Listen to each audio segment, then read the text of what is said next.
Oh, what's going on, everybody?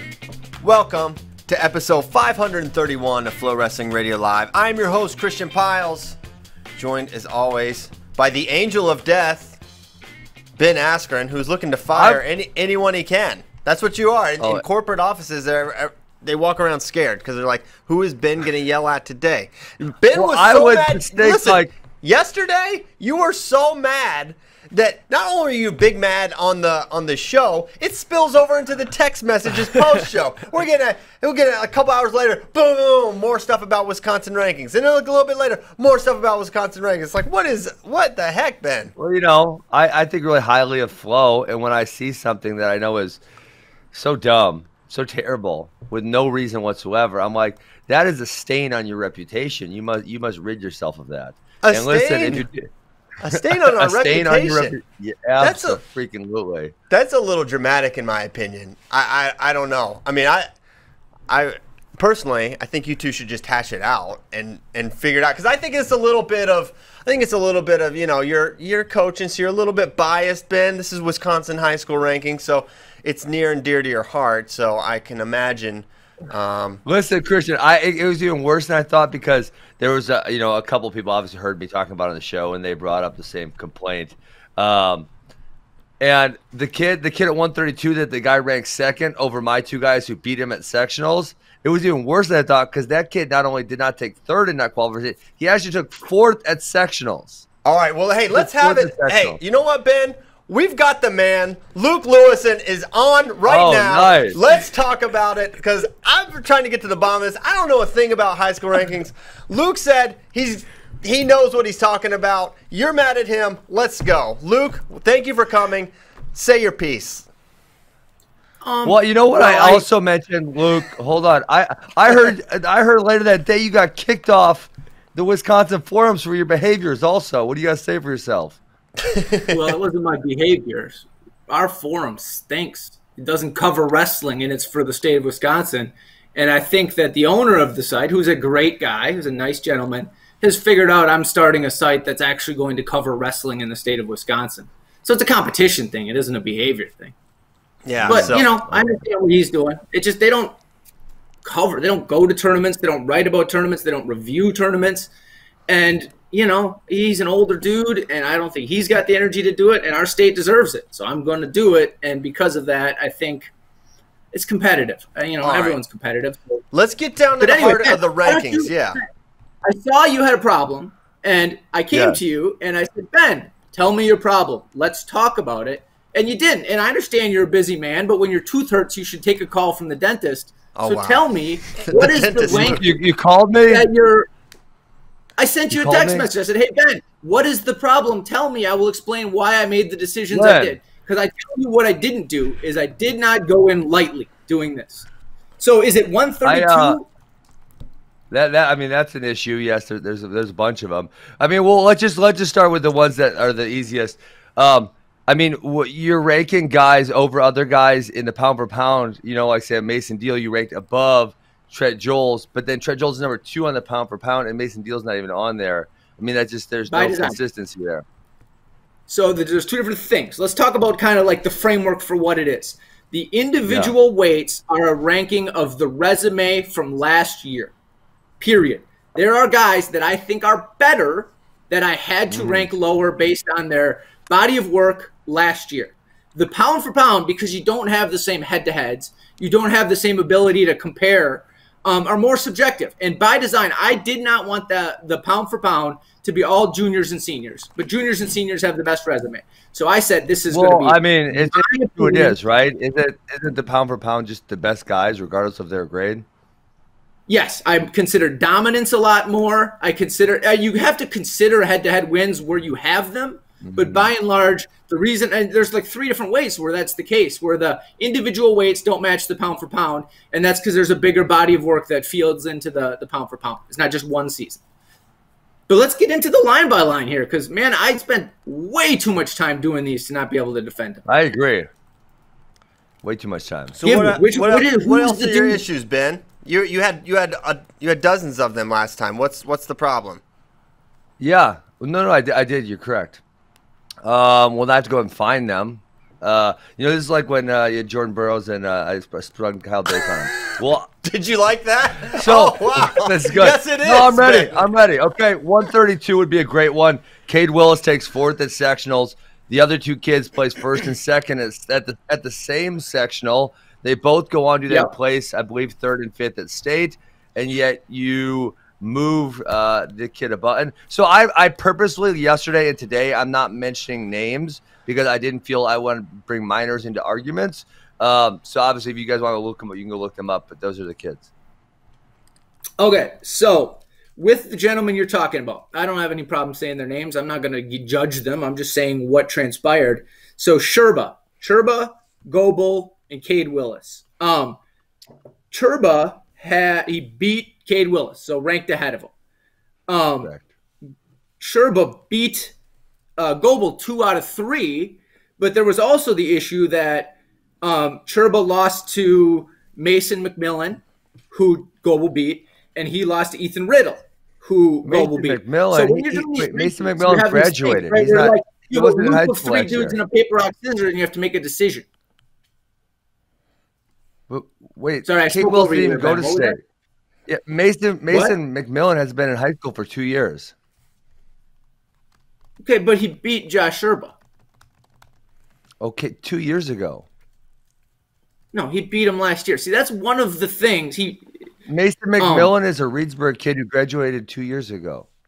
he's a Janesville kid. You're thinking of somebody else, my friend. See, that's one of the things that when you're doing these rankings, it's a pain in the butt to dig up every single result.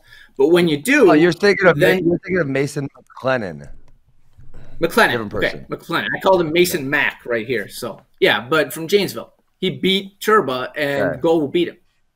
Right. Also Ethan Riddle. So when you have these paper, rock, scissors, how do you break the loop? Well, I mean, it would be really the last tournament they wrestled in, and probably the most important of the season would be the high school state tournament. And you usually go based on that. And when one kid doesn't make it there, because they specifically placed behind 2 of the kids on the list, generally that would trump anything else that happened prior to that in the season. So I don't do recency for here. I did body of work. Right, so the win at the beginning of the year, win at the end of the year, same. Maybe that's right, maybe that's wrong, but that's what I did consistently across all the rankings. And I don't really care what you finished at a tournament. I care about the results that you had at the state tournament. You don't care what they finished at the state tournament because that's probably the most relevant tournament for these kids every year. Right? Well, the great part is you get a lot of matches that are very helpful in doing the rankings. But we don't seed the tournament. So there's easy sides and hard sides. And so all I care about is the results at the tournament, right? Where you ultimately stand on the podium is secondary to who are the people you wrestle and how did you do. And when you talk about Cade Willis, he lost to a person at sectional, right? So that's a loss that is on his resume, and you consider when you're ranking him. Lost 2 people at sectional. Well, he lost to who? He lost to Ramos, right?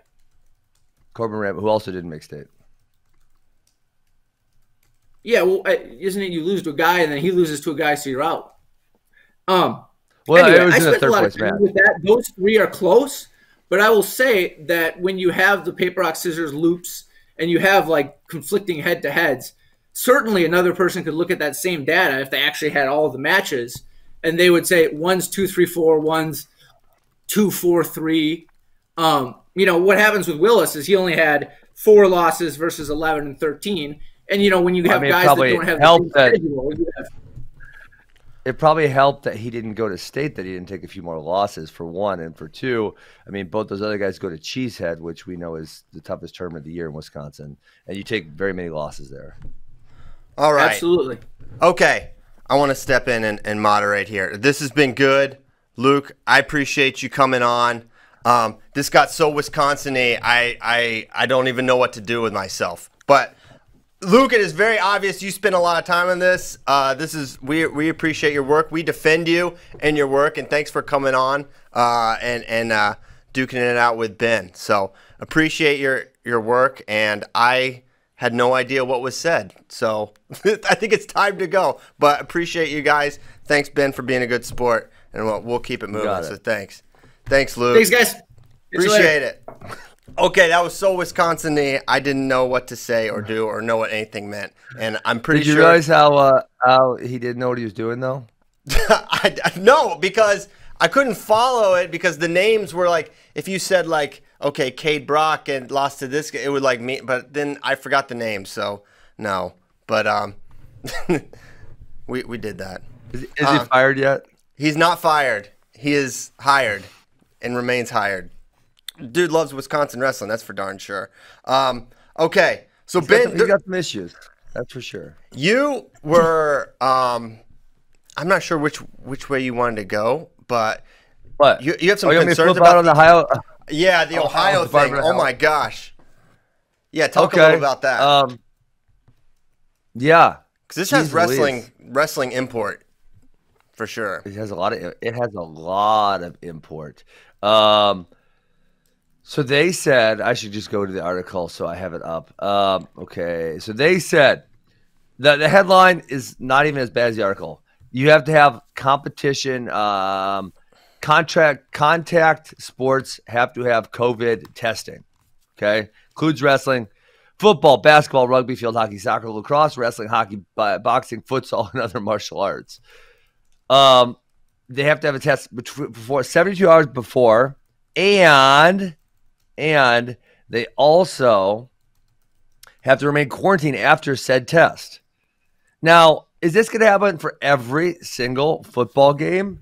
Because we're talking say 500 high schools in Ohio. I don't know, probably minimum between JV and varsity, 100 kids. Talking 50,000 tests, and then can they not go to school on Thursday and Friday? Like, this is just totally absurd. It is the farthest. If it's that bad, let's just not do sports. And I don't think that's the answer. That's not the side I'm on. Of course. Now, 72-hour quarantine after the test. I mean, you can't practice. Is that what that? I mean, how would you practice? So no, it says you can. Anyone else who's been tested on your team, you can still spend time with them. Okay. Can you go to school? Because Yes. I'm sure not every student at school has been tested. It doesn't really say anything about school here, which I don't get that. And then, I mean, the other thing is, guys, it just drives me crazy. It's like I've been the last 3 years. I've been in Denver. I've been in Austin. I've been obviously around Wisconsin.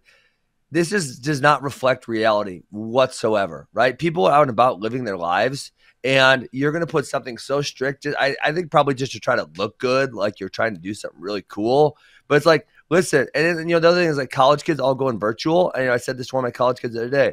He goes, "Oh man, we're at the college, the cases might go up." It's like, listen, how many college age kids do you know right now who are just staying at home minding their business? And the answer is effing zero. You don't know anybody. He's like, yeah, I can't name a person, right? These college kids are living their life like they're living their lives. And when they go back to the college campuses, if they're virtual and they're not allowed to go to class, they're going to go party. That's what college kids do. I'm sorry. They are. So let's just stop. Ben's a big party. I did go party. I just didn't drink when I was at the parties. I mean, I enjoyed my time while I was at University of Missouri. But yeah, it is when things just don't reflect. When things don't reflect reality, it's just so crazy to me. Yeah, I don't know the things you are allowed to do, which are fine, and then we're drawing lines in weird spots that don't really make sense to me, or necessarily map to science, as far as I understand. So, but the real thing is this will have not only impact on wrestling, but particularly U23s are going to be in Ohio in October, right? Did that get moved from September to October? Oh yeah. Mm-hmm. So will juniors and cadets be there as well? I think not cadets, juniors though. Juniors and U23s are there. That's in October. Yeah, there's no cadets. That's right. No cadets. So yeah, they might. The state of Wisconsin's looking pretty beautiful. In Wisconsin, we don't got those dumb rules. Bring it here. That would be great. I'd be in for a trip to get some cheese curds. Yeah, get some cheese curds. So yeah, big problems. If that's how it's going to go, I mean, how are they going to do that with these? This is a national tournament. You're gonna have to guys get there, quarantine for 3 days. That just sounds like a mess. So yeah, such a mess. But Christian, think about just how is football going to be played, or any other sport, AAU basketball that's probably going on right now. I know there's other stuff going. I don't want to specifically say names, but there's other stuff going on in Ohio. And when I read this, I'm like, that doesn't sound right. Yeah. Okay. Someone thought you were going to fire the Federal Reserve today. They should be fired. They're doing an terrible job, Christian. Oh my goodness. Hey, wrestling news. Ryan LeBlanc named the head coach at the Citadel. He was an assistant at Appalachian State, now taking the head job at the Citadel after Coach Sherling was fired there, and creates some openings at Appalachian State, which I tweeted about on Friday, I think. So if you're a wrestling coach without a coaching job, you should look at Boone, North Carolina. Coach John Mark Bentley. I heard it's beautiful. There's worse. Yeah, there's definitely worse places to be. That's for sure. So actually, my buddy Todd Chevron spent some time down there, and he had nothing but great things to say. That's right. I remember that. Where is he now? Mm-hmm. Is he? Yeah. Did he? I believe he's back in San Diego. I think he just got married a little bit ago. Living the good life. Is he from California? Yes, San Diego. He's a Poway kid. Oh snap! Nice. How'd Coach Smith get him? He doesn't really have a California pipeline typically, does he? He went to Arizona State, remember? And then they dropped the program, and then he was looking for a new place to go. And yeah, we snatched him up. That's right. Mm-hmm. Okay, yeah. So some recruiting news, Bracky. What's going on Facebook? Oh, someone just asked about the UConn People lose their minds on Luke. They know he's a jabroni. People were not kind to Luke. Oh man, they were not kind. Even state coach Scott Cleaver's letting them have it. So UConn this morning announced that they're not going to play football in 2020, but it's not as big of a deal as it sounds, because UConn is they're terrible. They're so terrible because they suck. Well, that and they're an independent, and every other conference is playing conference only, and maybe one non-conference. So they literally had no one to play, and their governor apparently was going to make them quarantine for 2 weeks every time they left the state. Their quarantines would be overlapping. It honestly is probably gonna save them money not playing. Some of these like group of 5 schools, like not Power 5 schools that make a lot of money for games and stuff, they might save money not traveling to games and all kinds of stuff. What was I remember every Monday morning you would look at these college football rankings that would rank every program. Which was UConn the team that was always towards the bottom? Yes. And UMass maybe? UConn, UMass, New Mexico State. The 3 worst programs. Kyle got a good laugh out of that every. Yeah, Akron is always in there too. The Zips they're FBS? Yeah, MAC. Oh, okay.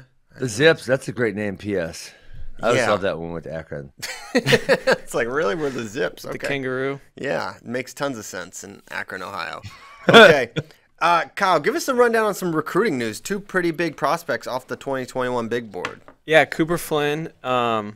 He's originally from Tennessee, but he wrestles at McDonough School in Maryland. National prep kid.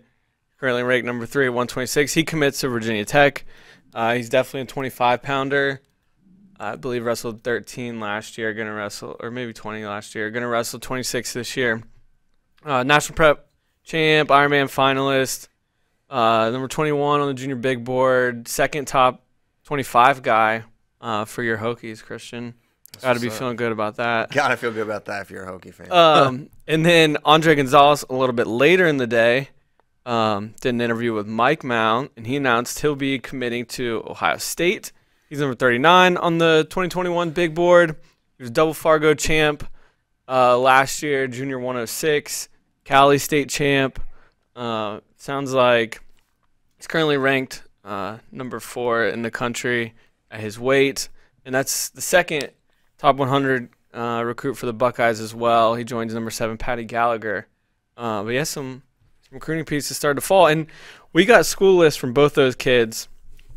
And not luckily, but it's good that they committed to a school that was on their list, because I've done those before. Otherwise, Kyle would have been pissed. Well, it's just weird. Like, I've done that before where we get school lists, or we used to have like these pages for the recruits, and I would reach out and get their like top schools, and then like a month later they would commit to somebody who wasn't even on that list at all. Like someone would just come in late with an offer, and they would just completely change their mind, and it makes you look really silly.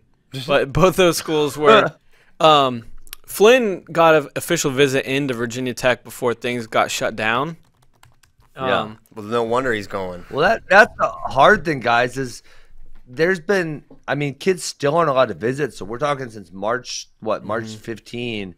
Kids still are not allowed to even go visit campuses or do anything. I mean, it's totally crazy for all these juniors because now they're going to go back to school and they haven't seen anywhere. I mean, that's for me, that is like, I think everything should just be pushed recruiting wise. I don't know exactly how they're going to do it, but man, you don't want kids committing to places where they haven't been, where they haven't visited, where they haven't got to know the team, those type of things. You don't want that happening. So looking at the big board, man, there's some guys available. A lot of the 2021 class is scooped up. Yep. Tyler's going to pull it up here momentarily. But there's a few real big ones on yeah. there still. I mean Shane Van Ness and Valencia. A college coach told me he's like as good a prospect he's seen in years and years. Shane Van Ness. That what good. Is Richie Figgs actually still on the board? Because you guys always say, he's committed, but he's not really committed. That is my opinion, right? He's still committed to Arizona State. He has not said otherwise, but he is being recruited. He's being looked at. So I would say that's not over till he's signed, is my opinion. Okay. So we can scroll through it a little bit. So number 2, Shane Van Ness remains available. Number 5, what? He's getting to it. Number 5, I know the Carbonalia picture. Oh God. And I got some Russian updates after this, and then we should look at John Kozak. He's like double hired. You might have to kick someone out and put him in full time. Dang it. Okay. Well, maybe we will. So I think he's gonna pull it over. We'll see. Come on, let's go. There it is. Shane Van Ness, number 2. His school list is available. Kyle Valencia, the brother of Anthony and Zahid, son of Ruben. And then you got to go all the way down. Ruben needs to stop lying to us and just tell us his name is Kale. It's Kyle. Listen. Ruben, stop lying, bro. Yeah, you spelled it. Yeah, it's tough. Then you got to go all the way down to number 30, Nate Schoen for the next available guy at 220. And then 34, Braxton Brown from Allen, Texas. Big shout. And then Evan Bates, 35. So a lot of these guys are scooped up. So it's you know what would be crazy though to see and I don't even know how you would do this mathematically, but to see, juniors going into seniors in past years, how much this list has changed, right? Because you guys really haven't had anything to work with since March. So usually, think about how many tournaments there usually are between March and now. Yeah, I mean, the number is gigantic, and so you guys have literally had nothing to work with, and usually I bet this list just changes so much. Like in terms of where the guys are at or commitments. No, just where the guys are at on the list, right? Okay, yeah, Because, yeah. yeah. This guys would look might move up and down. different. I mean, yeah, the toughest tournaments in the country really didn't get to happen. So this would look completely different. It's after Akron, it's always like a complete shuffle. Akron and juniors, 'cause some of the older guys do that. I mean, he didn't. Yeah. The Ohio State tournament didn't happen. NHSCA's, Akron, junior cadet duel usually really big. Junior cadets, duels, Fargo, juniors out in Vegas, junior trials. Yep. Final X, a high schooler could have technically made it to Final X. That would have been huge. Just saying. I don't know. Richie Figueroa. You never know. I think he takes out Dayton and Spencer, makes a team. Why not? Oh my God. Recruiting stuff, man. There's still a large number of guys available. However, the top 50 is largely picked over. So how about Christian? How many of the class of 2022 is committed now compared to because recruiting rankings and commitments are not something I usually do. This is my first year on the show with you guys. Yeah. Right now, compared to normal, how many of the class of 2022s are off the board? Because I gotta feel like it's less than usual. Because again, the coaches haven't seen him wrestle. They haven't got to do any visits. All that stuff is off the board. I don't know. I need to look at last year, but it can't be that much different because you're really just I really don't think it'd be that much different because you're really just like starting to build these relationships with these kids. Like a month ago, we're just able to like text them and call them. Yeah. Huh. So I feel like I remember, when some of my guys were sophomores that as soon as, what was it, June 1st, right? When they could start contacting them? Yeah. I felt like they were, the coaches were starting to get pretty aggressive about, hey, we want you to come down here and check it out or whatever it is and getting commitments not too long after that period. Man. We have 12 commitments right now for the class of 2022, and I would imagine it goes slower, just because they can't kids go anywhere. Can't get on campus, and obviously the coaches can't come see them. But man, it's going to be really interesting to see what happens this year. Yeah, probably through October. If this list isn't growing, then we'll know. Yeah, this is a result of the coronavirus and all the changes in recruiting. But there's a chance that like the commitments are going to happen and the timelines for these teams don't really change, right? So the pressure on the kids won't change necessarily. Therefore, I feel like unless the college coaches like really scale back and are like, not aggressive in recruiting, which is like goes against everything that these college coaches stand for. Do you think they're going to overestimate their ability to predict the future, the college coaches? Because I bet they will. Well, yes. But, not overestimate, but they're just going to have to – they are going to have to take guesses and take chances, right? Okay. And they'll probably, they allot money for certain years, and if they say, hey, 2021's the class we're going after, they're going to go after, or 2022 in this case. That's just how they do it. Yeah. So I don't see them. To me, the fact that these 12 kids are committed showed me they knew where they wanted to go. Yeah. And then they heard what they needed to hear from that coach. Yeah. Exactly. Okay. Hey, I wanted to give an update on the Russian thing yesterday, and then we should also look at John Kozak's stats. So I was obviously on the show yesterday morning. Right after I got done with the show, I drove up to the academy. We have our camp going on, and one of the kids, his dad was actually a Ukrainian Greco-Roman national champion, and I believe he's in his mid-40s. So, when the USSR collapsed, he was like 17 or 18, I think, somewhere right around there. And he was just he heard me talking. He was actually watching the show while the camp was going on. And when I came in there, he's like, hey, I got some feedback for you. And so he said there was a lot of lack of funding in the 90s. He said before then, everything was taken care of, right? They had these state-sponsored academies or whatever. And then, when the USSR started crumbling, all the people started putting the money in their pockets, and they really the state-funded schools kind of fell apart. Obviously all the countries broke into their own pieces, and there wasn't a lot of organization.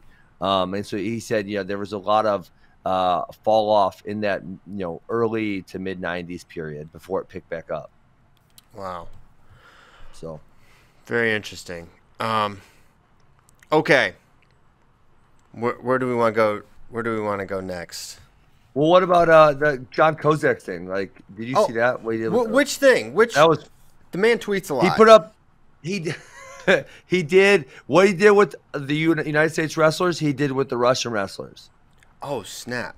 Okay. You didn't see this? Here's a breakdown of Russia's World Olympic team since 2008. Okay. Is there any way we could bring this up on the screen? Yeah, I'll send it to Tyler right now. That's great. There, I just chatted it to you.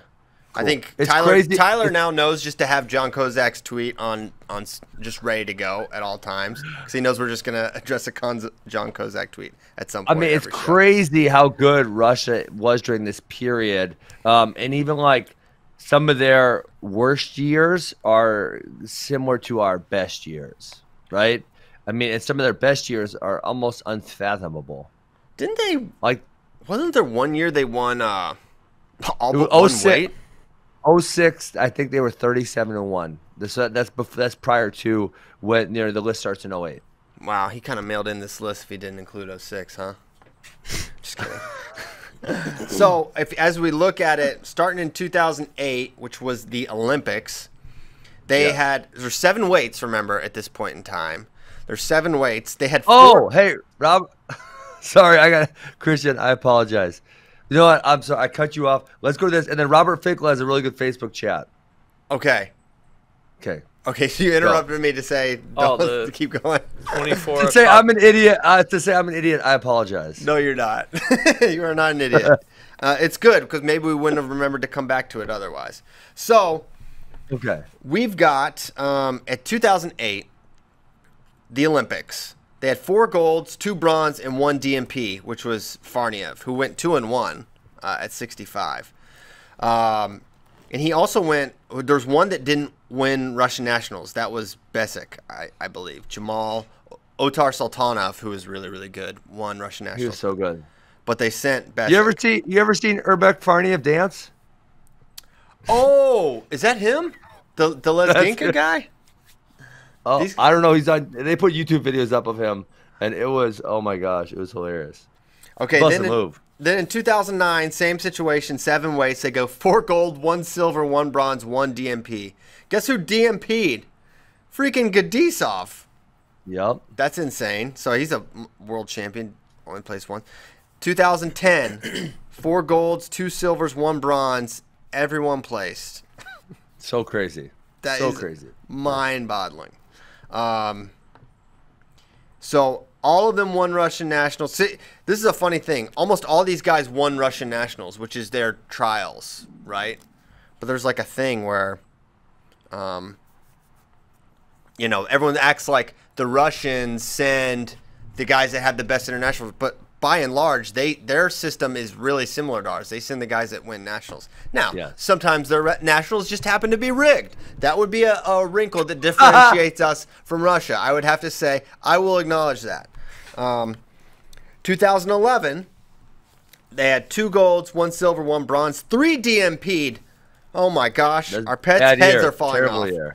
But one of them is an absolute legend. Gonzalez didn't place. He's like one of the best ever. But Adam Batirov, monster, he went 4-2 and somehow did not place. That's a lot of matches to not place. Yeah. And then Batirov would transfer to where's he? Qatar now? Bahrain, yes. Qatar, yeah. Sargush, the terrible, he did not place. Yes. And he was the one. Yes, it's always great when he fails. But he didn't win Russian nationals. So they should have bumped up and beat him. I remember that. That was wild. They should have sent Farniev. I didn't realize that he didn't play. I wonder who else he lost to that he didn't place. Because Jordan's side was really tough. It wasn't the Iranian. It might have been the Azeri. He was pretty good. The one that popped Jordan's ear. Okay. 2012 Olympics. This was not that great. I mean, it's pretty good. It's not great for Russians. 2 gold, 1 silver, 1 bronze, 3 DMP'd. Gogayev, Urishev, and Gadisov did not place. Gadisov he didn't do that great. You know what?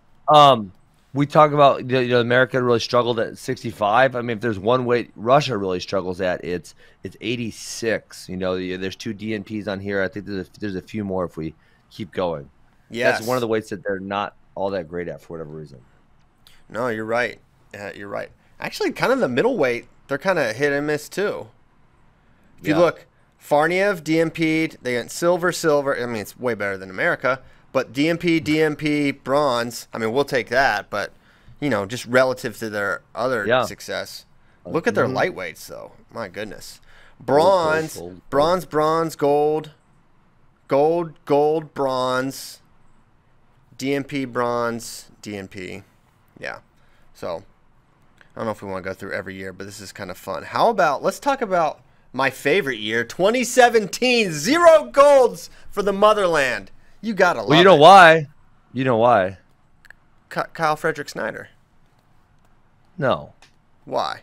Well, I mean, he helped, but I would say Icarus did a lot of it. They got off for at least 1 year. You think this was a gimmickless year? No, just look. These guys just weren't. This was not their best. Although, dog, it was gimmickless. That's why it wasn't their best. It's Definitely possible. They were under much scrutiny, and then eventually they just say, you know what? F it. Let's just keep cheating. I mean, like, all right. For example, the one big difference between 17 and 18. There's a few. Aguyev. Do you think he went from? Do you think he got that much better? Because he went from. Well, I mean, the one loss was probably really competitive, and then they gave him a little extra medicine, and then he goes and wins it 2 years in a row. I don't really think so. What do you mean? Christian has been proven that they are proven state-sponsored cheaters. I do not have to guess. I am not a conspiracy theorist. This has been proven without a shadow of a doubt. I know that. I've called them cheaters many times. I don't know. I don't know if want to believe about Ugayev or what? Yeah, I mean, I kind of look at the case and it's like, does Zarbek Sidikov really fit the description of a doper? He just looks like a really good wrestler to me. Yeah, a little, but they've been forced to think about what was uncovered in Icarus, and I know you're a nice guy, so you don't want to make accusations, but let's just take the evidence that we have, and that all of the wrestlers are forced to do so, and well, there's a pretty good chance these wrestlers are also being forced to do so. One supporting point. Now, this is really interesting. They had 3 guys not win Russian nationals, and all those guys won worlds that in 2019, which is really interesting. But in general, Really? they 2019, Aguyev, Sidikov, and Sajalayev, they said, you do not have to go. You are on the team. And then they just sent them. I think they all went to Euros and did well, I believe. And probably won. They won Euros. We know Sajalayev did. Probably agree. Yeah. Regardless, that's who they ended up sending. They had 5 golds last year. That's 2019. They're back on that medicine. Well, even look from 2017 to 2018. They went from 0 golds to 4. They improved. And they went from 5 medals to 7 medals to 9 medals. How did we barely beat them in 2017? That is crazy. They still got 5 medals. I guess. That's good. I thought we had I don't know. Regardless. We had 7 that year, maybe, right? Yeah, I thought we had 7 and we had golds, right? Because we had a couple golds. Jordan and Kyle won. Jaden took bronze. Yeah, Gilman in the finals. Jaden took bronze. Gilman got the finals. Yep. Gwiz, I think, was bronze that year. Greasy was in the finals that year. I'm sure we didn't medal at 65, unfortunately. 61. Who do we send? Who's our 61 in 17?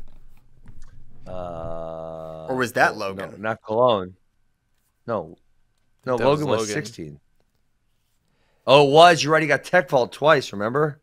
Oh, I don't want to think about that. All right, moving on. Yeah. Hey, Kozak's on fire. So then he went back and did 2000 to 2007 for America, Christian. Oh, my gosh. He's unstoppable. Where does this man work? Listen, his next tweet needs to explain what his occupation is and how he's able to do all this. That's what we need. Yeah. We will read that tweet on air, unless it gets him in trouble or something. 2000 was a really good year for America. 2001 was rough. This whole quad is kind of not great. I mean, we had our best performance. 2001 wasn't that great. I mean, I guess 1 gold, 1 silver. Bronze, gold. That's 4 medals. Yeah, I suppose. Melvin Douglas, 0-2. Kerry McCoy. Yeah. I don't know Dominic Black. What do you know about him? He was an United U.S. Army guy. Oh, nice. I think him and Melvin. I think Melvin beat him in the Olympic trials finals in the year 2000. So he was really good, but we weren't that great at that weight class. Kerry obviously beat Stephen Neal, won the world title in '99. Kerry beat him out there in 2000. And 2000 was when they had that really stupid. I mean, there's a lot of stupid ways UWW brackets, but they did the pool system. Remember that? Yeah. We got random drawn into pools of 3, and then you had to win your pool to then go on. So, sometimes it was just really dumb. Yeah. I don't even understand that or why that was a thing. Man, 2007 was a rough year too. Cormier, the lone medal. My gosh. Yeah. It was hard out. in these streets. Oh, someone sent me a message. I want your thoughts on this, Ben, because you're going to have insight. Because we're talking about why were we so bad during this era, and we basically said it's a confluence of factors. But here's what someone sent to me: the number one technique reason we were so bad during the ball draw era, we literally refused to use the out of bounds line. Rewatch some of those matches from that time. Wrestling towards the edge, we'd circle back or let the other guy circle back. U.S. coaches, except Zeke, were so stubborn about it being a sumo match. Now there's still people like that. Yeah, that's really stupid. When did it was 06 that edge wrestling came into play? It definitely wasn't 04. It was either 05 or 06 was when the edge thing came into play for real. I think it was. And then it was 2006. I think it was, and then also the other thing was do you remember prior to what year was it? Well, it was definitely 04 was definitely upper body clinch in freestyle. Perfect. And then it was either 05 or 06 that the leg clinch came in to effect. And then obviously in 04 it was 3-minute periods. I mean, the rule changes are, I mean, right, this is in the prime of my career, right? 2004, I'm 20 years old to fit the trials. But yeah, so in 04, it was 2 3-minute periods. If it was 0-0, you went upper body clinch to start the second period where you couldn't unlock your hands before a point was scored. And then what else? So then it was 05 or 06. You would go 3 periods. You go ball draw at the end of each period, and you go push out rule. All those 3 things came into play all at the same time, and it really just changed. Yeah, I mean, right? American wrestling prior to that was heavily based on conditioning and getting your opponents worn out. And like you stated yesterday, it wasn't impossible to do because I did it to a few people. I made them so tired they fell over. But it was real. I mean, there was the one dude that he was a bronze medalist. I pinned him like 3 times, and it was just like every time he'd beat me the first period, and then I'd gas him out and I'd pin him in the third period. He's still wrestling. He's somehow still wrestling. I don't know how he's still wrestling. What country? He was Russia, but he transferred. He won a bronze medal at 74, and he's up at 86 now. And if you said the name, I would know. I think he's someone. I pinned him at Dave Schultz. I pinned him at the NYC, and I think I pinned him at the Hargoben maybe or something like that.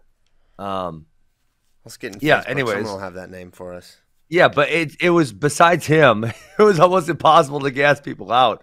It was really, really challenging. They would have to do you a bit of a conditioning favor to get gassed out. They have to come into it in very bad shape. So, what do you remember? I mean, you're on the Olympic team.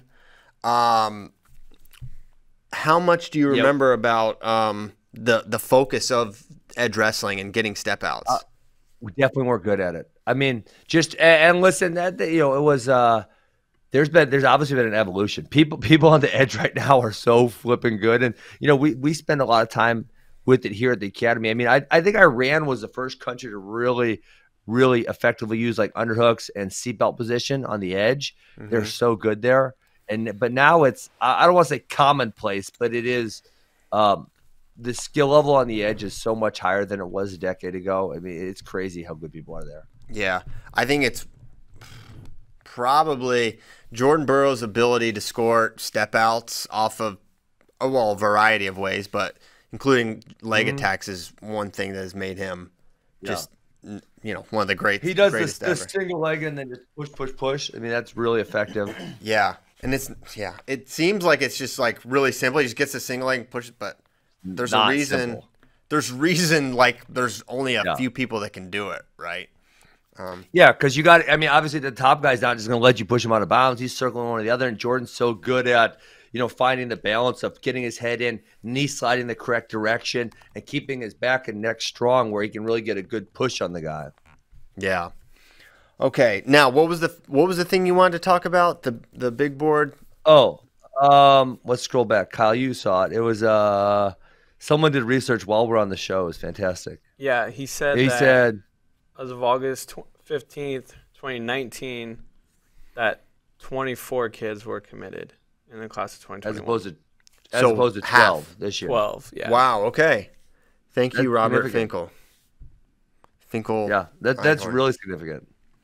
Mm-hmm. Okay, so we'll see if it continues or if it picks up as colleges are back in, and I don't know what these kids are going to do. Are there any Are there any schools that are allowing recruiting visits right now? No, it's You an can't. NCAA. It's NCAA dead violation. period. Oh, yeah, it's not still school dead thing. period. Oh, snap. You can. I saw a few kids in college football during this age went to the college on their own. Yeah, you could do that. You can't meet with the coaches. You can't do anything like that. But you can go to the campus on your own. Yes. Yeah. Man. That's very much like the typical school experience. What most students have to do. Kurbanov. How did Kurbanov. Tyler pull that? How did Tyler pull that Producer up? Tyler. What a G. From the clouds. From the clouds. Why didn't he even give him a year or a country or anything? How did he get that? Man, I don't know. He must have deep state ties or something. I don't know. I was trying to figure it out. Yeah. All right, Kurbanov. Well, good job, Ben. Way to gas him out 3 times. Also, the year. Oh yeah. Our man John Kozak put it in the Facebook chat too. But the year Sargouche lost in repechage, he lost to a guy from Venezuela. Oh my gosh. Oh my God. He really mailed it. He in. just mailed it in.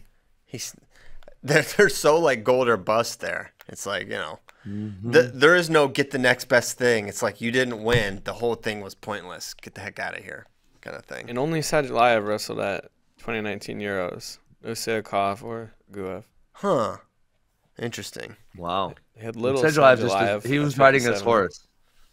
He was riding his horse. No, but he Couldn't make went. it. He went. No, he went. The other 2 didn't go. So Sidakov and I'm Guev sorry. didn't.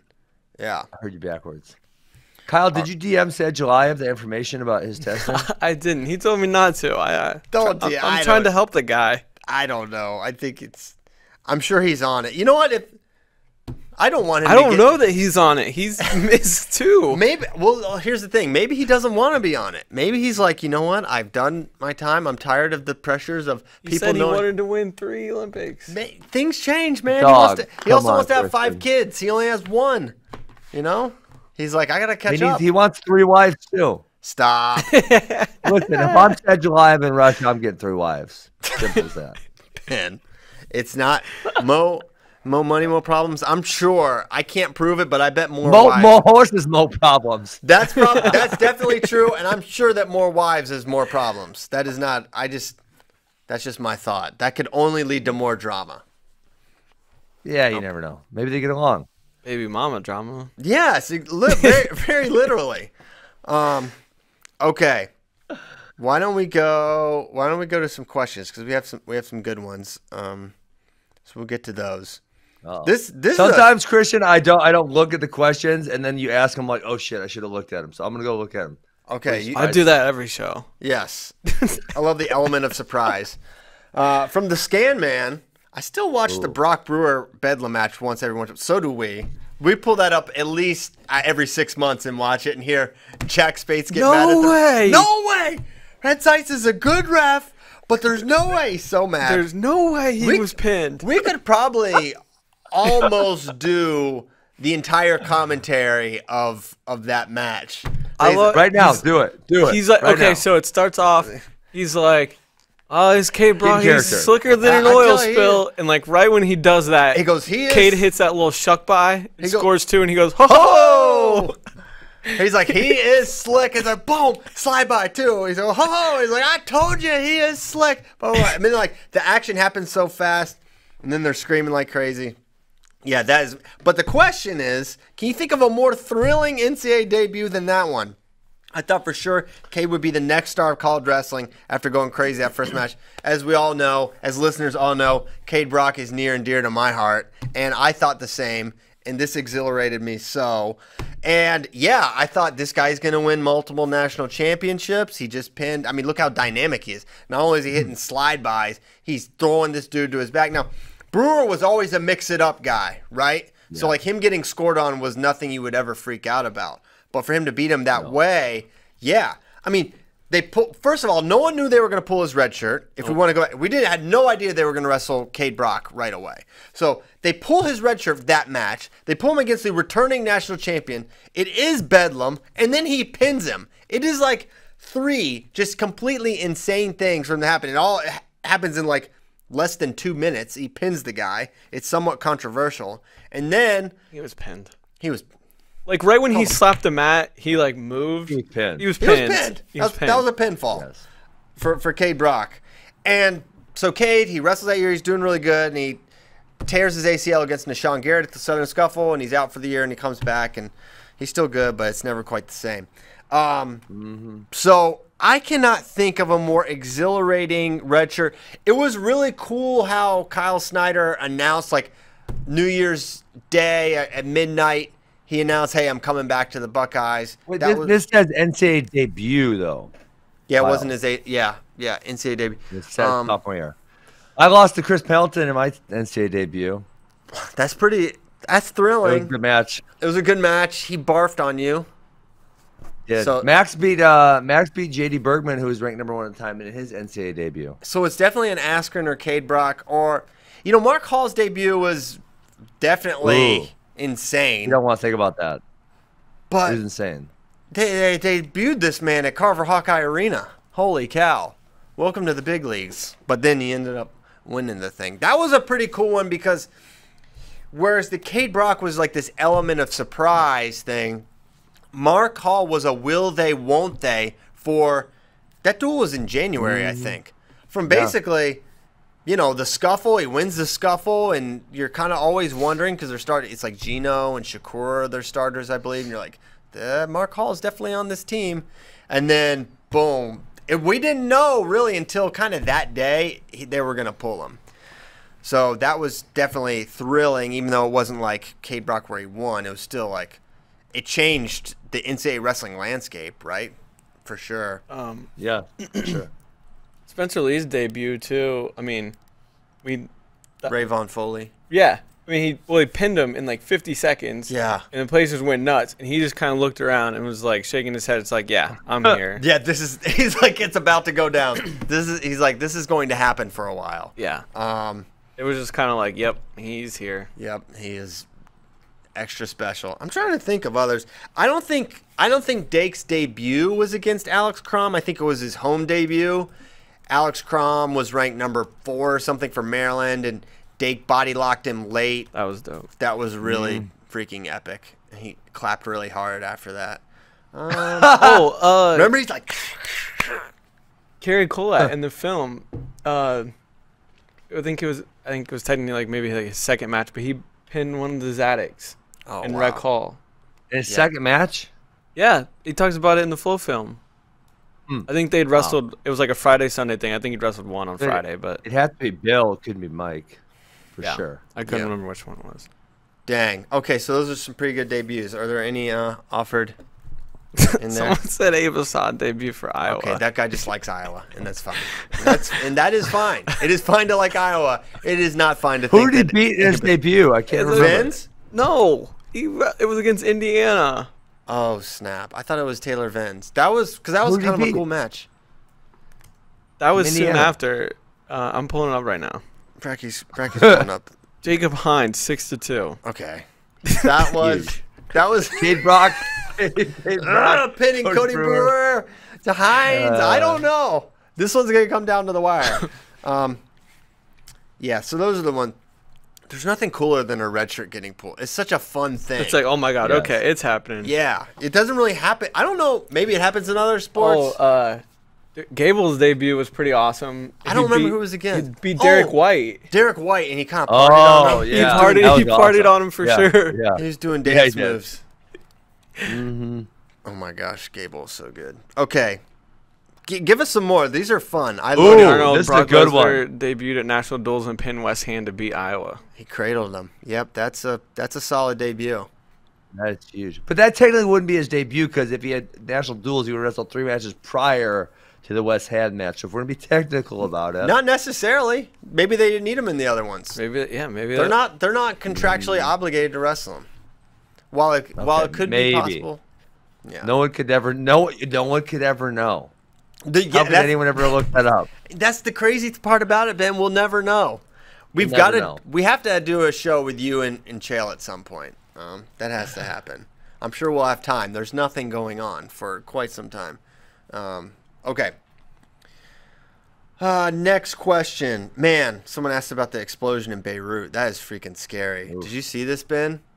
Yeah, it's awful. Awful. Thoughts and prayers to seriously Lebanon and Beirut. I mean, They're saying the death toll 100. I mean, to me, it sounds terrible to say, but that would be almost good news. Seriously. It looked like it should be thousands. It just looks like it ripped through so many buildings. It's scary stuff. Seriously. We're lucky to live in this country. I'll say that. Lebanon is a really tough place right now. And this does not help. Okay. When will people stop asking when Metcalf will come out? Probably when it comes out, or when we say when it's coming out. When's Metcalf coming out? September? You did tell us an update. I know. You didn't Yeah, say you anything. promised. I know. Listen, I can't edit the film. I know you guys maybe think I can, and there is no one in this building that is slowing it down. It's just kind of a thing. It's not easily done. I think if I had to guess, you can't hold me to it. If I had to guess, September 9th would be the day that it debuted. Max's birthday. You got it on Max's And that birthday. is Nice work. and that's why we were thinking about doing it earlier, and I said no, wait, let's do it on Max Askren's birthday. So it's gonna be. I think this will be. Maybe this will excite you. I think it's gonna be 3 episodes. So whoa. yeah, Okay. it is robust. So 9th, 16th, and 23rd, maybe. So think about that. Yeah. You might be giving us some insider information. Sounds like you might know something. I know things, but it's just, here's the thing. They don't want to give me a date exactly, because they know once I give the date, they're going to be really held to it. And it's like, the thing's not done, right? It's not. No one is sitting on this completed film being like, I don't know. They will be working up to the week when it's finished, right? And so they don't want to give me a date, because then I'll be like, hey, you said this date. So they're a little cagey around giving me exact time periods. But I think it's going to be September 9th. So get excited. 3 episodes of Metcalf. You're going to get it, and you're going to love it, whether you like it or not. Austin DeSanto's second career match was a 58-second tech fall. How the hell do you even do that? I'll tell you how. Fireman's, I 4-point guess. near fall, and your best move is a near arm far leg. And boom, there he goes. Oh my God. Just dumping them. Just dumping 6-point dumps. His first 2 matches, win by fall, 116, 18-2 in 58 seconds. Oh my Man. God. That is Savage. what a maniac. Holy cow. Listen, bribe the editors with Monster and Crispitos. That's not how these people work. Listen. I don't know what Crispitos are, but jam your editors with some Monster and just get them going around the clock. It sounds Well, like there's you said one the other editor, and she's awesome. She did the you're looking at Crispitos. It's some sort of a Mexican food, but I don't know what they are. Maybe a taquito? It's akin to a taquito, we're told. Maryland just postponed winter sports. The largest county canceled entirely. How detrimental is that University to the overall... of Maryland or the state? High school. State. How detrimental is that to the overall health of wrestling in a state like Maryland, which, despite its top-tier talent, isn't much of a wrestling state? What can coaches, athletes do? Man, I don't know. Listen, here's what I'm trying to do, Christian. I'm trying to get all of these jabronis from Illinois to move north because their governor's laying down some law on them, and their taxes are too high. So listen, Wisconsin's a beautiful place, guys. Move north. All the good wrestlers come this way, and then forget about Illinois. Ben, some of your heroes are moving to Austin, Texas. Why are you not? Or some people Joe Rogan's moving, Elon Musk is moving. Those are fantastic people right there. Why are you not moving to Austin, Texas? You're trying Joe to pull Rogan's people. moving here? Yes, apparently. Yes. That's gonna be wild. Wild. Yeah. Wisconsin's a fantastic place. Great state to raise your family. All right. I guess you're doing a decent job at that, so that's fine. But eventually, we're gonna get you here. Winter home. Yeah, winter home in Austin. It's a beautiful place. Perfect. During wrestling season, it'll make tons of sense for you to be here in the winter. No, I don't know. As we talk about... Oh! Yes, we want to watch the DeSanto 58-second Yes, tech fall, Tyler. Yeah. Yes, Tyler. No, we don't want to watch a 58-second tech fall, Tyler. Come on. Christian, can you get Tyler a raise? He's on fire today. He's on fire. I remember this. Drexel sent us this video. Yeah, they're like, hey, you want to see something cool? Watch this. So there's DeSanto. Yeah, guess what? He's getting the elbows, and he dumped him. There's a quick 6-piece for Austin. That's when you know it's trouble. And he just lets him off his back. Oh my God, he let him up off his back. Oh my God! No! Oh, he's got fireman him again. This is not right. Oh, he's just letting him off his back. Okay, he's up 12-2 right now. Oh, He's going to kick him another again. foot sweep. He just wants to kick him. No. Oh my gosh, No. he's got his tie. Can you imagine what this kid's thinking? Like, what is going on? It's like, what is this? Wrestler, I can't even tell. If he didn't try to pin him, it would have been quicker. We're not going to say the kid's name. Yeah. Oh, No. jeez. Oh, God. He just picked him up and turked him. I feared for that man's life. Why is there not called the damn match yet? Because the guy got off his back. But he sort of. He was in the air, Christian. He was clearly off his back. He was in the middle of the air. Would this have been a 30-second tech fall had they? Oh, look at this knee. Oh my. I still hold him down. Oh my goodness gracious. That was something else. What That a was blitz. fantastic.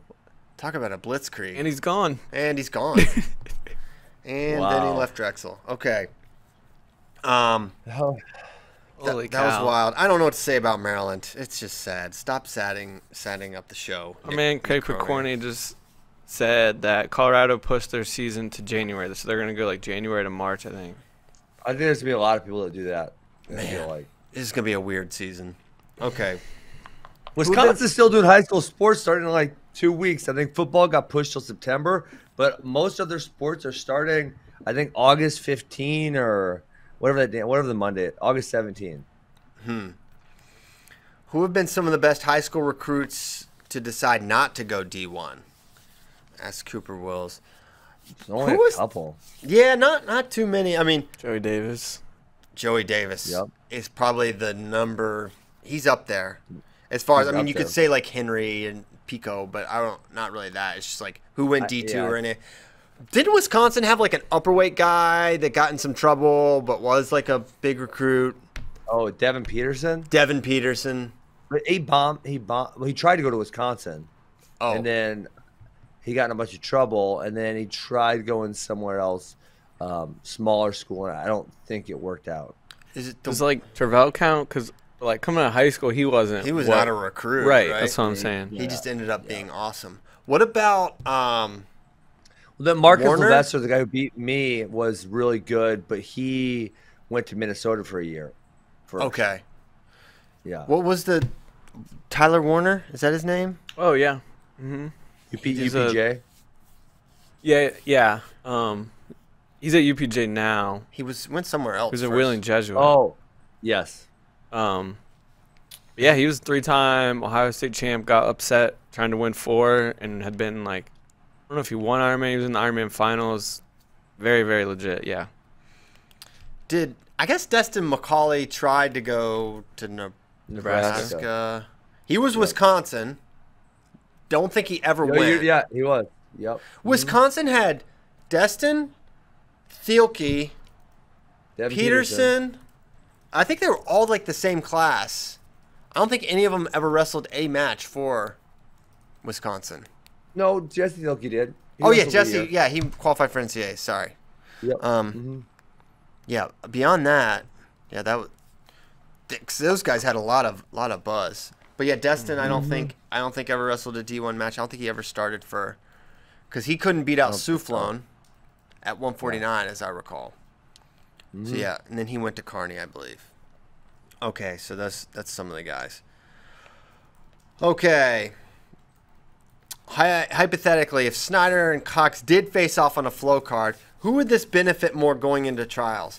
Well, I think it benefits whoever is not as good right now, right? It would benefit whoever's trailing, whoever has adjustments to make, potentially, right? I feel like it's 6. So obviously it's a zero-sum game, right? One guy's going to benefit, the other guy's going to benefit, or it'll be a no benefit situation.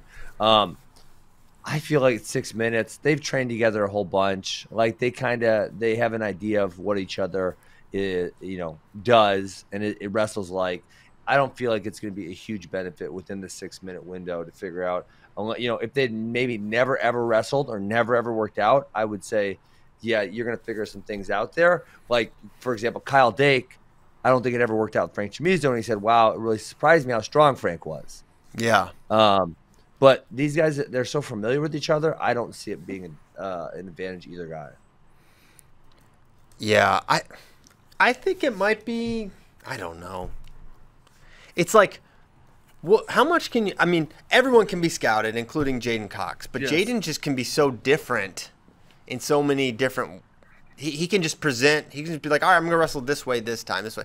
Snyder basically wrestles kind of a similar style every single time. Yeah. So you would think, in a way, it would benefit Jaden to wrestle him. But again, as you say, if they've trained together a bunch, they kind of know what's coming. So maybe it's not of much benefit to either guy, right? Yes. Cooper Wills. You guys talking about Sadulayev yesterday got me thinking. Who are some other undeniably likable international wrestlers you wish you could hate more easily? Chamizo. Chamizo. Although I think Chamizo he is extremely likable. Yes. But I think you could also easily root against him. You could find a way to be like, oh, he's really cocky. Oh, you could find a way to, but like someone like Yazdani, he's Yazdani Charati. Yeah. I think is someone that you would kind of like to not like, but you end up liking. But I don't have an issue. Why can't I like international wrestlers? I don't understand why we're not trying to. Well, not that you can't, but it's like we just typically. You don't want to see Sadulayev win worlds. You want to see our guy win worlds, right? But it's like, man, I kind of like him. Yeah, but okay, so like obviously if he was wrestling Kyle, wrestling Jaden, I want those guys to beat him, right? But besides that, if I want to be a fan of Sadulayev, why can't I be a fan of Sadulayev? Or like Bajrang, right? I think he's likable. I enjoy watching him wrestle. Or Oda Guru, like, why can't I like those guys? You can't. It's just I don't know. It's just, it is literally the law, Ben. I don't understand it. Well, think about like the UFC, for example. I don't cheer for every American. I cheer for whoever I want to cheer for. Yeah. No, I understand. But I think in general, American wrestling fans are like, Americans are who we want to win, and international we maybe would like watching, but it'd be a lot easier to root against these guys. But you just kind of end up like, I really like Yazdani. He seems like a really good dude. Sadulayev, Bajrang. Bajrang is like... Bajrang's awesome. He seems like a sort of international man of mystery. Sidakov also seems like a good guy, even though he's maybe angered me more than any other wrestler on 2 occasions. Who else? I don't know. For me, a lot of it is like I don't follow any of these guys. Oh, boo on that one. Really? Yeah, that dude he's out of control. How you figure? Well, he tried punching Sadulayev. He smacked his head. I thought that was actually kind of funny. He's very aggressive. He always mean mugs everybody. Oh, really? I remember this like this is 08 World Cup, and he was just like, I'm not even your weight class, bro. Why are you staring at me? Like, what the heck? He's mean mugging everybody in the because at that point, and I don't know if they still probably do this, but the host, whoever's hosting, you stayed in the host hotel, and they had like a cafeteria type setup where they provide you breakfast, lunch, and dinner. This dude is mean mugging everybody. Yeah. Oh, I love Yalis Bon Rodriguez. Oh yeah, he's awesome. Oh my gosh, he's ridiculous. All right, that's some of them. All right, what else? Where are we going to go next? What should I do with? Yeah, everyone loves him. What should I do with my kid's shoes and sunscreen now that he will not wear them thanks to Ben's interview with Kyle Dake? I don't know why you bought them in the first place, trying to waste your damn money. Do your kids wear shoes? Not very often. Oh my gosh. And I have really rough, I have a yard, but then most of the property is it's getting more civilized, but it was, bushes and everything. So there's sharp stuff everywhere. And I just always roll my eyes because my kids are, even for me, it's not fun to walk on it, and they just do it. Yeah. All the time. Man. I try to tell my wife no bug spray, no sunscreen, but she doesn't listen. Yeah. It's weird. I don't really get bit by bugs, but Caleb just looks like he just gets destroyed by these things. So, for his own good, I guess he can wear it, but I don't wear bug spray. Okay. what other questions before we go? I think that's it. I'm going back to camp today. Let me look through quick because I'm going Summer to camp camp? after this. We have 3 sessions. We have 3 sessions left, and then we're done. We're done with our camps for the summer, and then we bring in outside guys, which I'm really looking forward to. What did they learn today? They learned how to sit the corner yesterday. What did they learn so let me see. So session 1, so obviously we always do review and live, or review and sparring mostly, a little bit of live, but not all that much. Dang it, where is it? Why is it not coming up? Hold on. I'll bring it up. So we've done, obviously, trello position is really important. That was a session. We kind of, everything encompassing there. We did passing the leg. We did sitting in the corner. We did far ankle position. And what am I forgetting right now? Far ankle. Answer position. That's like most vital. You have to know how to do that, both offensive. Is that the back door? So when you come out and then you pull the leg down, and you're gonna hook it. Yeah. That. So and the Chirella position is like lock around the crotch, right? You guys you want to be low on. You actually want to be low on the leg. Right. You want to be as low on the leg as possible at Towards the knee. You guys actually posted me doing that, and then these freaking jabroni kids are like, Chandler Rogers did the assassin first. Like, shut up, kid. Get out of here. Maybe Taylor Rogers did the assassin. Come on. He was like a baby. Let's see. So today, so yesterday afternoon was leg pass. This morning we are doing back hook position, which we haven't covered yet. We are doing either shin whizzer and on a low ankle, so we could do a Hamlin, right? In the corner, which like Bajrang is fantastic at, for example. We're doing a world's best on a move where you step up the cradle. We're doing kickoff from a low single. We are doing the limp leg position from the leg in the air. We're doing the chimizo where you whip the leg and you come back at them. So that's, I think, what we're going to do this morning. Dang, that's a lot. Are you teaching the kids about Bitcoin? They ask about it sometimes, and I just say, I'm your minors, so I'm not going to give you financial advice, but long Bitcoin, short the bankers. Are you going to interview any of these guys coming in for your camps for Flow? It's a very good question from Coney Arnold. Yeah. What do you mean? Yeah, you should just pull your phone out and interview them. Yeah. Just interview. Oh, you mean like the camp clinicians? Yeah, like Spencer Lee, and who else do you have?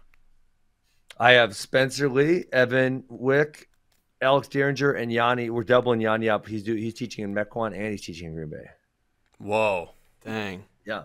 Double the Yanni. Mm-hmm.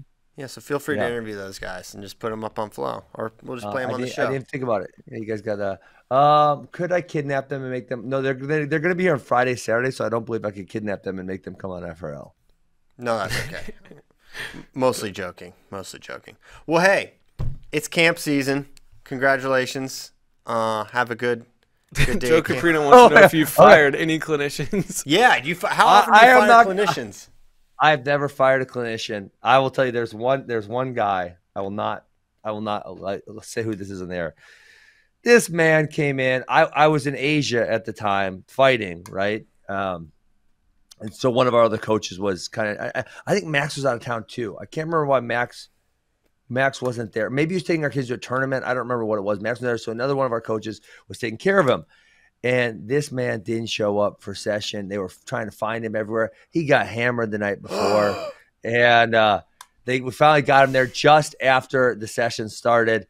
And our other coach made him go take a shower because he smelled like alcohol. And then this man sat down and fell asleep on the wall. And we didn't even fire him.